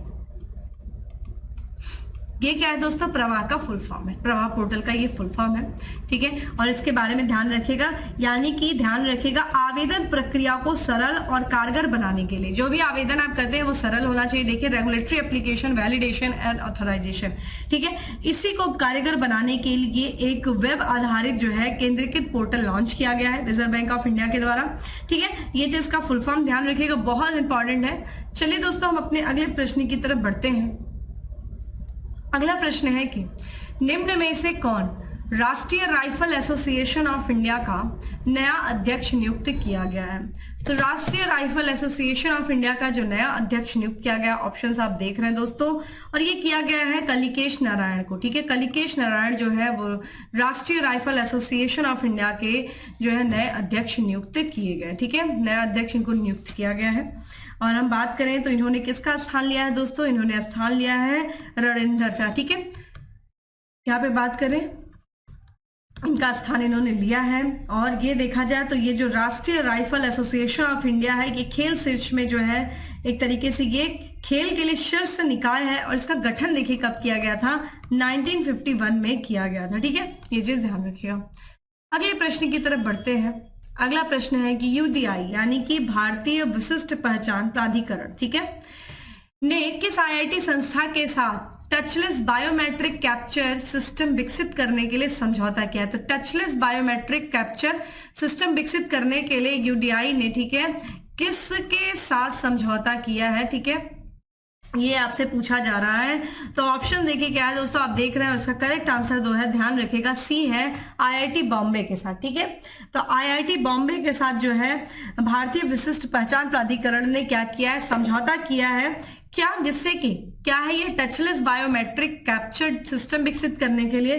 तो इससे क्या होगा कि लोगों द्वारा कहीं भी, ठीक है, कहीं भी, कभी भी, ठीक है, आसान उपयोग के, ठीक है, द्वारा क्या किया जाएगा, टचलेस बायोमेट्रिक कैप्चर सिस्टम जो है वो क्या किया जाएगा, इस्तेमाल किया जा सकेगा। ठीक है, आते हैं अपने अगले प्रश्न पे। अगला प्रश्न है कि निम्नलिखित में से कहां विश्व वैक्सीन कांग्रेस का आयोजन किया गया।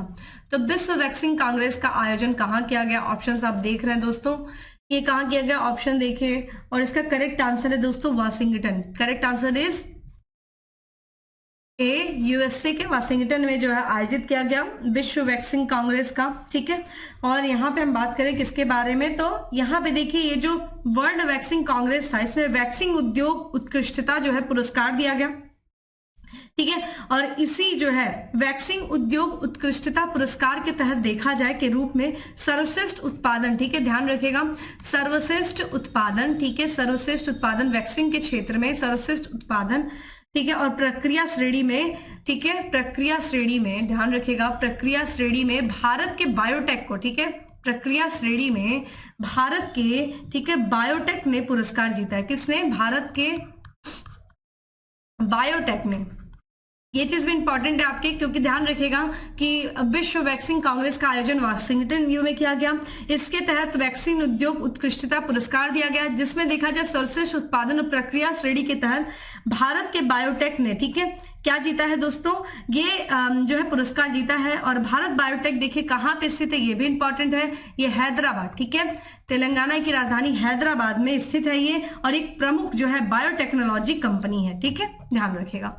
अगला प्रश्न है दोस्तों की, भारत निर्वाचन आयोग ने हाल ही में किस राजनीतिक दल को राष्ट्रीय दल का दर्जा दिया है? ठीक है, किसे दिया है? ऑप्शंस आप देख रहे हैं दोस्तों, तो ये आम आदमी पार्टी को, यानी कि आपको आम आदमी पार्टी को जो है हाल ही में भारत निर्वाचन आयोग ने राष्ट्रीय दल का दर्जा दिया है। और इसी के साथ साथ 3 जो है दलों के राष्ट्रीय दर्जे को वापस भी ले लिया था, ठीक है।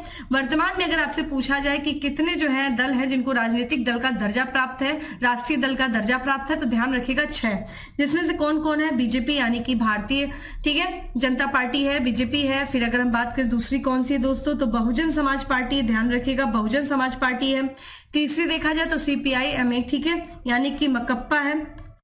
या चौथी देखा जाए तो यहाँ पे कौन सी दोस्तों? नेशनल पीपुल्स पार्टी है। पांचवी देखिए आम आदमी पार्टी को मिला ही है, ठीक है।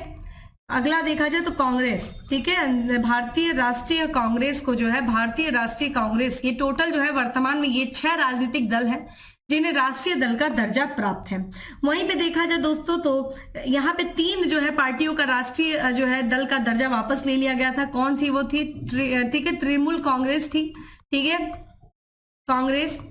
वहीं पे बात किया जाए दोस्तों भारतीय कम्युनिस्ट पार्टी थी, ठीक है, ये चीज ध्यान रखिएगा। और अगला देखा जाए तो राष्ट्रवादी कांग्रेस पार्टी, ठीक है, राष्ट्रवादी, ठीक है, राष्ट्रवादी जो कांग्रेस पार्टी थी उससे 3 का वापस ले लिया गया था। पहले टोटल दोस्तों 10 थी, ठीक है, लेकिन 3 का वापस लेकर के एक जो है क्या किया गया? पार्टी को दर्जा दिया गया, ठीक है, किसको? आम आदमी पार्टी को। तो वर्तमान में कितने राजनीतिक दल हैं जिनको राष्ट्रीय दल का दर्जा प्राप्त है? तो 6। अगला बात करते हैं दोस्तों कि निम्न में से किस राज्य सरकार ने संजीवनी परियोजना शुरू की है? तो किस राज्य सरकार ने संजीवनी परियोजना शुरू की है? ऑप्शंस आप देख रहे हैं दोस्तों, और इसका करेक्ट आंसर इज सी, ठीक है, हिमाचल प्रदेश। तो हिमाचल प्रदेश की सरकार है। ध्यान रखिएगा ये जो संजीवनी परियोजना शुरू की गई है छोटे डेयरी किसानों के लिए, ठीक है, जो दुग्ध उत्पादन किसान है, छोटे डेयरी किसान है, ठीक है, और जो पशुपालक है किसान, और जो पशुपालक हैं, ठीक है, पशुपालकों के लिए जो है ये संजीवनी नामक परियोजना शुरू की है। किसने? हिमाचल प्रदेश की सरकार ने। इसमें क्या होगा? तो ये जो किसान होंगे उनके दरवाजे पर, ठीक है, उनके दरवाजे पर किसानों के लिए, ठीक है, जो पशुधन है, जो किसान है जिनके यहाँ पे पशु हैं, ठीक है, और जो मवेशी है, उनके लिए क्या होगा कि एक सुविधाजनक और गुणवत्तापूर्ण देखभाल प्रदान करने के लिए, ठीक है, ये जो है परियोजना शुरू किया गया। तो सरकार डोर टू डोर जो है लोग व्यक्तियों को भेजेगी जो इन पशुओं के स्वास्थ्य से संबंधित, उनके जीवन से संबंधित जो है सुविधाएं, ठीक है, और सहूलियत जो है प्रदान किया जाएगा, ठीक है। अगला प्रश्न है दोस्तों की कौशल भारत मिशन के तहत भारत ने कहाँ राष्ट्रीय शिक्षुता मेले का आयोजन किया है? ठीक है, शिक्षुता मेले का जो है राष्ट्रीय शिक्षुता मेले का आयोजन किया गया है किसके तहत? कौशल भारत मिशन के तहत। कहाँ पे किया गया? ऑप्शंस आप देख रहे हैं दोस्तों, और ये किया गया है उधमपुर, ठीक है, उधमपुर में किया गया, ठीक है, ध्यान रखिएगा उधमपुर। और ये उधमपुर में जो ITI कॉलेज है, ठीक है, उसके द्वारा जो है इस मेले का आयोजन किया गया। और इसके जो है प्रधानमंत्री का जो है नरेंद्र मोदी जी ने के तहत जो है उन्हीं का ये प्रयास था कि इस मेले का जो है आयोजन किया जाए, ठीक है। अब बात करते हैं दोस्तों अगले प्रश्न की।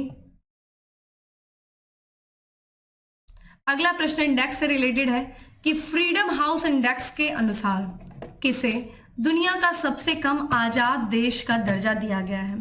तो फ्रीडम हाउस इंडेक्स जो है वो जारी किया गया और इसके तहत दुनिया का सबसे कम आजाद देश का दर्जा किसे दिया गया? ऑप्शंस आप देख रहे हैं। देखिए, दो में आप कंफ्यूज हो सकते हैं, अफगानिस्तान या फिर तिब्बत। तो करेक्ट आंसर सी है, ठीक है, तिब्बत को जो है जिसपे जो पूरी तरीके से नियंत्रण चीन का है, तो तिब्बत को देखा जाए दोस्तों दुनिया के सबसे कम आजाद देश का दर्जा दिया गया है फ्रीडम हाउस इंडेक्स के अनुसार देखा जाए, ठीक है। तो एक देखिए ग्लोबल वॉचडॉग है, ठीक है, ये क्या नाम है, फ्रीडम हाउस ने देखा जाए 2023 में, ये किसके द्वारा, तो ये फ्रीडम हाउस के द्वारा, ठीक है, ध्यान रखिएगा, फ्रीडम हाउस के द्वारा जो है ये इंडेक्स जारी किया गया।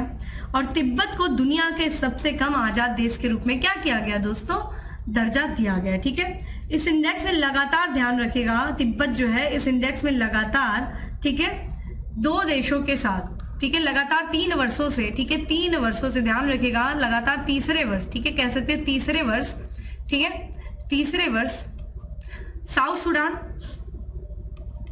सूडान और साथ ही साथ देखा जाए सीरिया के साथ जो है सबसे नीचे स्थान पे रहा। 2 देशों में और हम देखें तो सबसे कम जो है आजादी देखने को मिलती है, ठीक है। तो साउथ सूडान और साथ ही साथ सीरिया के साथ लगातार तीसरे वर्ष जो है तिब्बत दुनिया के सबसे कम आजाद देश के रूप में रहा है, ठीक है।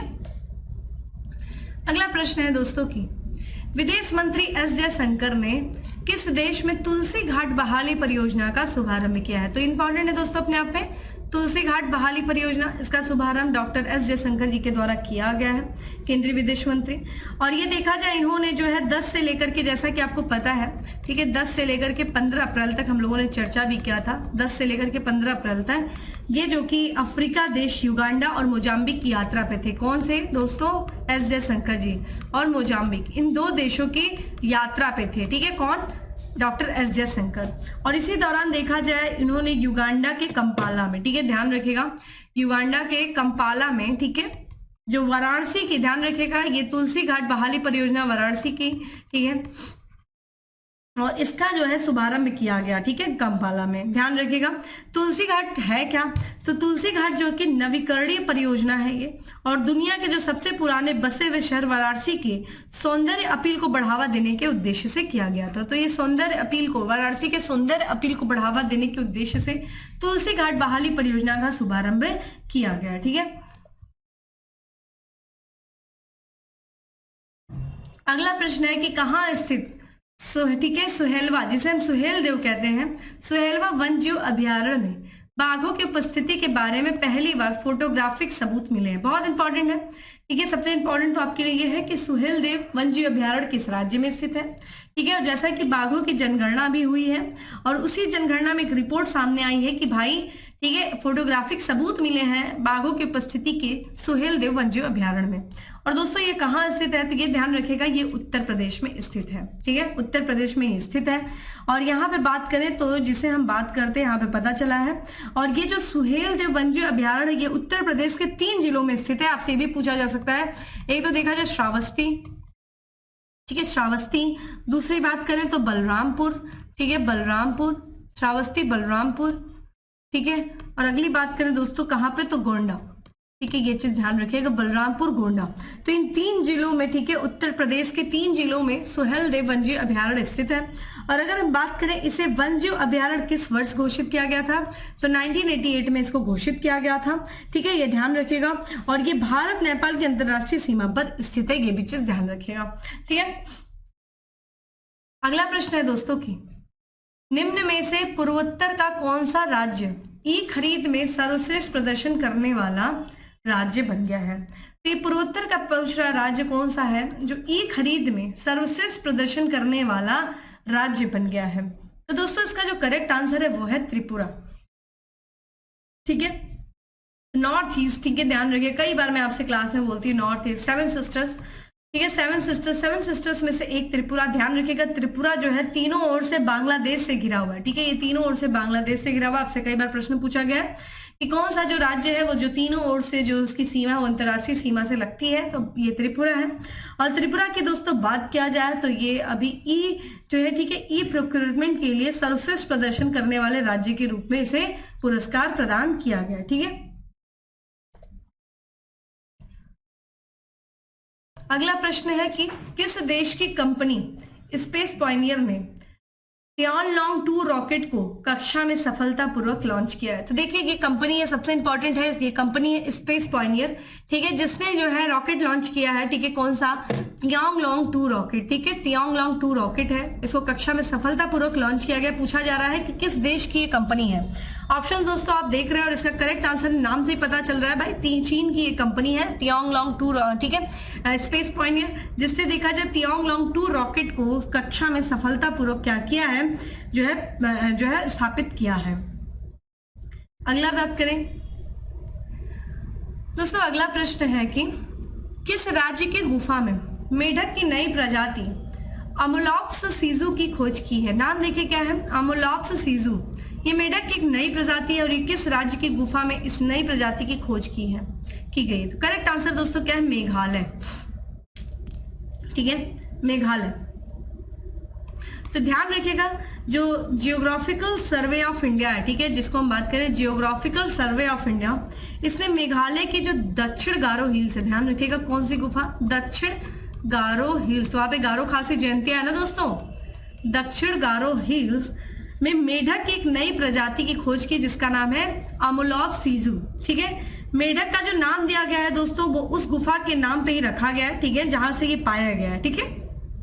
उसी के साथ साथ दोस्तों यहाँ पे अरुणाचल प्रदेश में भी, ध्यान रखिएगा अरुणाचल प्रदेश में भी जो है यहाँ पे देखा जाए तो कैसफेड, ध्यान रखिएगा किसमें, कैसफेड फ्रॉग की भी 3 नई प्रजातियां पाई गई हैं। अगला प्रश्न है हमारा कि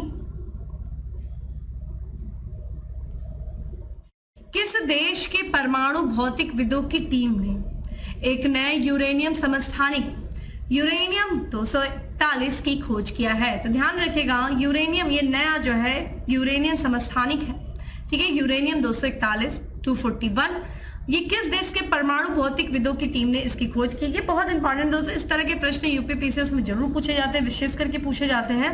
और ये ध्यान रखिएगा जापान, ठीक है, जापान के, करेक्ट आंसर इज बी।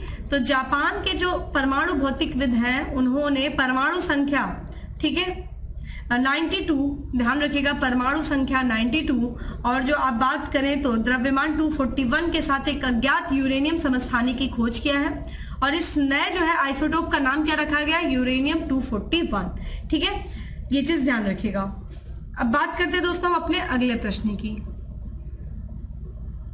अगला प्रश्न है कि किस अंतरिक्ष एजेंसी ने अंतरिक्ष से वायु प्रदूषण की निगरानी के लिए मिशन टेम्पो लॉन्च किया। बहुत इंपॉर्टेंट है मिशन टेम्पो, ये आपसे पूछा जा सकता है, जो कि अंतरिक्ष से वायु प्रदूषण की निगरानी करेगा। आपसे पूछा भी जा सकता है कि मिशन टेम्पो का उद्देश्य क्या है। दोस्तों ये वायु प्रदूषण की निगरानी करने के लिए ये मिशन टेम्पो लॉन्च किया गया है और ये किस देश की अंतरिक्ष एजेंसी के द्वारा लॉन्च किया गया ये पूछा जा रहा है दोस्तों। तो ये ध्यान रखिएगा नासा, ठीक है, किसके द्वारा, नासा, यानी कि ये देखा जाए नासा जो कि अमेरिका की स्पेस एजेंसी है, ठीक है, और ये देखा जाए स्पेस फॉल्कन 9 रॉकेट से, ठीक है, इस टेम्पो का फुल फॉर्म आपको पता होना चाहिए, ठीक है, ये चीज ध्यान रखिएगा, टेम्पो यानी कि ट्रोपोस्फेरिक, ठीक है, ध्यान रखिएगा टेम्पोस्फेरिक, ठीक है, एमिशन मॉनिटरिंग, ठीक है, मॉनिटरिंग ऑफ पोल्यूशन, ठीक है, ऑफ पोल्यूशन, इसका फुल फॉर्म है टेम्पो, ठीक है, पोल्यूशन की निगरानी के लिए है पोल्यूशन, ठीक है, पोल्यूशन। तो इसकी निगरानी के लिए ये जो है नासा ने टेम्पो जो है उपकरण लॉन्च किया है और ये चीज ध्यान रखिएगा किससे किया है दोस्तों, ये चीज ध्यान रखिएगा, तो स्पेस फॉल्कन 9 रॉकेट, ठीक है, फ्लोरिडा से इसको लॉन्च किया गया था, ठीक है। अगला प्रश्न है हमारा कि अमेरिका और किस देश के बीच सबसे बड़ा सैन्य अभ्यास बालिकतन 2023 हिंद प्रशांत क्षेत्र में आयोजित किया गया। चूंकि ये हिंद प्रशांत क्षेत्र में आयोजित किया गया है इसलिए प्रश्न अपने आप में इंपॉर्टेंट हो जाता है। तो यहाँ पे अमेरिका और किस देश के बीच में ये सबसे बड़ा सैन्य अभ्यास जो है बालिकतन 2023 आयोजित किया गया, ये आपसे पूछा जा रहा है। तो दोस्तों इसका जो करेक्ट आंसर है ये है फिलीपींस, ठीक है। तो अमेरिका और फिलीपींस के बीच में बालिकतन 2023 का आयोजन किया गया। कहाँ किया गया दोस्तों, ये किया गया है हिंद प्रशांत, ठीक है, माफ करिएगा, हिंद प्रशांत क्षेत्र में किया गया, ठीक है, ये चीज। अगला प्रश्न है मलेरिया वैक्सीन को मंजूरी देने वाला विश्व का पहला देश बन गया है। दोस्तों कौन बन गया है मलेरिया वैक्सीन को मंजूरी देने वाला विश्व का पहला देश? ऑप्शन आप देख रहे हैं, ठीक है, आराम से आंसर क्या करिए दोस्तों, और इसका करेक्ट आंसर है दोस्तों घाना। ठीक है, घाना जो है ये मलेरिया वैक्सीन को मंजूरी देने वाला दुनिया का, ठीक है, दुनिया का पहला देश बन गया है। ठीक है, अगर हम बात करें घाना के जो खाद्य और औद्योगिक, ठीक है, खाद्य और औषधि प्राधिकरण ने 5 महीने से, ठीक है, कितने दिनों के लिए जो है, कितने बच्चों के लिए किया है, तो 5 महीने से, ठीक है, 5 महीने से लेकर के, ठीक है, 3 साल, ठीक है, 3 साल, ये भी चीज ध्यान रखिएगा। 3 साल के बच्चों में कौन सी मेडिसिन है, वो वैक्सीन है, तो R21, ठीक है, R21 जो वैक्सीन है, यही क्या है, मलेरिया वैक्सीन है R21, इसी को मंजूरी दिया है 3 महीने से लेकर के 5 महीने से लेकर के 3 साल के बच्चों के लिए। ठीक है, वैक्सीन को किसके द्वारा विकसित किया गया, ये चीज ध्यान रखिएगा। तो ये ध्यान रखिएगा, ऑक्सफोर्ड यूनिवर्सिटी के द्वारा जो है इस वैक्सीन को विकसित किया गया है। ठीक है, और इसे देखा जाए जो सीरम इंस्टीट्यूट ऑफ इंडिया, ध्यान रखिएगा, सीरम इंस्टीट्यूट ऑफ इंडिया जो है उसके द्वारा क्या किया गया, प्रति वर्ष 100 से लेकर के, ठीक है, कितना, 100 से लेकर के 200 मिलियन खुराक के बीच उत्पादन करने को तैयार है। तो सीरम इंस्टीट्यूट ऑफ इंडिया जो है वो इसका उत्पादन कर रहा है। हर साल का टारगेट रखा गया है कि 100 से 200 मिलियन तक का खुराक का उत्पादन किया जाएगा। R21 जो है मलेरिया वैक्सीन है, जिसको विकसित किया गया ऑक्सफोर्ड यूनिवर्सिटी के द्वारा। अब बात करते हैं दोस्तों हम अपने अगले प्रश्न की। अगला प्रश्न है कि निम्नलिखित में से किस राज्य में उन्नत गुरुत्वाकर्षण तरंग डिटेक्टर LIGO वेधशाला की स्थापना की जाएगी। तो LIGO वेधशाला बहुत इंपॉर्टेंट है, ये दुनिया का पहला नहीं होगा, ठीक है, तीसरा होगा LIGO, ये उन्नत गुरुत्वाकर्षण तरंग डिटेक्टर, ये किस राज्य में, तो करेक्ट आंसर इज डी है, महाराष्ट्र में। ठीक है, महाराष्ट्र में LIGO की जो है स्थापना की जाएगी, ये चीज ध्यान रखिएगा। ठीक है, इसके पहले देखा जाए तो अमेरिका में, चूंकि हमने बताया कि अमेरिका में पहले से ही 2 LIGO है, ठीक है, ये तीसरा होगा। ठीक है, तो तीसरा जो है ये गुरुत्वाकर्षण LIGO इंडिया होगा। ये सुविधा देखिए, ये कब तक माना जा रहा है कि स्थापित हो जाएगी, तो 2030 तक। ठीक है, अगला है,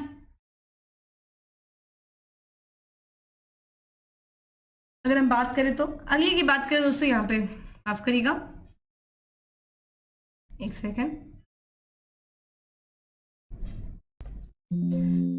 तो अगले की बात कर लेते हैं दोस्तों। अगला है प्रश्न हमारा कि वर्ल्ड ऑफ स्टैटिक्स ने दुनिया के सबसे अपराधी देशों की रैंकिंग में भारत का कौन सा स्थान दिया है। तो भारत कौन सा स्थान पे दोस्तों, वर्ल्ड ऑफ स्टैटिक्स के जो ये वर्ल्ड ऑफ स्टैटिक्स ने दुनिया के सबसे अपराधी देशों की रैंकिंग जारी किया है, और पूछा जा रहा है कि इसमें भारत का कौन सा स्थान है, आपसे पूछा जा रहा है। तो करेक्ट आंसर इज 77वां। ठीक है, 77वें स्थान पे है भारत। ठीक है, किसमें, विश्व के सबसे अपराधी देशों की सूची में। ठीक है, ये चीज ध्यान रखिएगा।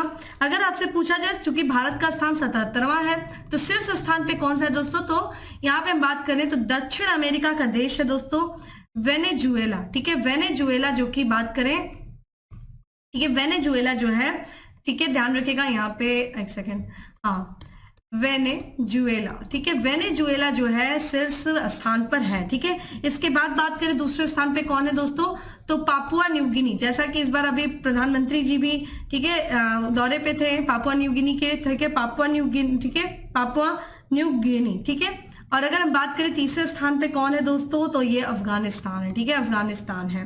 और अगर हम बात करें भारत का कौन सा स्थान है, 77वें। अगर अमेरिका पूछ दे दोस्तों, तो अमेरिका 55वें स्थान पे। ठीक है, चलिए आज हम बात करते हैं अपने आज के लास्ट क्वेश्चन की तरफ बढ़ते हैं कि निम्न में से किस एजेंसी ने जुपिटर आइस मून्स एक्सप्लोरर यानी कि जूस प्रक्षेपित किया है। देखिए इंपॉर्टेंट है आपके लिए, इंपॉर्टेंट है जूस, जो कि किससे संबंधित है, जुपिटर से संबंधित है।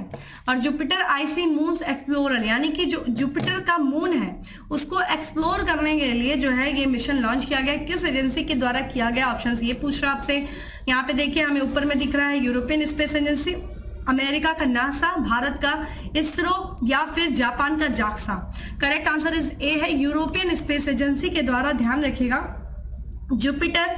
ठीक है, अगर हम बात करें आईसी का, जो उसका फुल फॉर्म क्या है, जुपिटर। ठीक है, जुपिटर आईसी मून, ठीक है, एक्सप्लोरर जो है ये लॉन्च किया गया है। ठीक है, ये फ्रेंच गुयाना से, कहा किया गया है दोस्तों, ये किया गया है फ्रेंच गुयाना से किया गया है। ठीक है, ये चीज ध्यान रखिएगा, फ्रेंच गुयाना से। ठीक है, यूरोप के जो है स्पेस, ठीक है, कौन से स्पेस पोर्ट से किया गया है, ठीक है, कौन से रॉकेट से किया गया, ये इंपॉर्टेंट है, तो ये किया जाए एरिना, ठीक है, एरियन 5, ठीक है, और ये बृहस्पति जुपिटर यानी कि बृहस्पति ग्रह से संबंधित है। तो दोस्तों ये था हमारा जो है अप्रैल मंथ के करंट अफेयर जो था, हमने एक बार रिवीजन किया इसको, जो भी इंपॉर्टेंट चीजें थी हम लोगों ने देखा। बाकी देखें, कोशिश क्या करें डेली करंट अफेयर की जो है क्लासेस को फॉलो करने के लिए, जो कि मॉर्निंग में 7 बजे, डेली मॉर्निंग में 7 बजे चलती है, तो मॉर्निंग के करंट अफेयर को फॉलो करने की कोशिश करिए दोस्तों। बाकी इसी तरीके से हम मिलते रहेंगे अपने अगले सेशन में, तब तक के लिए दोस्तों ख्याल रखिए अपना, ठीक है, चलिए फिर बाय, गुड डे।